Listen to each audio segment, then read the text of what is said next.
वो मेरे भाई को शहजादा बोलते हैं। मैं उनको बताना चाहती हूं, ये शहजादे 4000 किलोमीटर पैदल चले हैं। कन्याकुमारी से कश्मीर तक आपकी समस्याओं को सुनने के लिए चले हैं। मेरी बहनों से मिले हैं, मेरे भाइयों से मिले हैं, किसानों से मिले हैं, मजदूरों से मिले हैं और सबसे प्यार से मिलकर पूछा है कि तुम्हारे दिल में क्या मुश्किलें हैं, तुम्हारे जीवन में क्या समस्याएं हैं, उनको हम हल कैसे कर सकते हैं।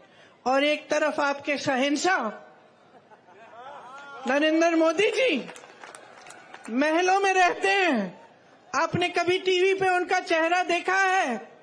एकदम साफ सुथरा सफेद कुर्ता, एक दाग नहीं है धूल का,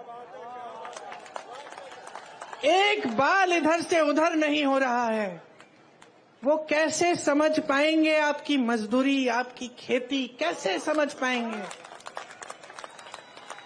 कैसे समझ पाएंगे कि आप किस दलदल में धंसे हुए हो?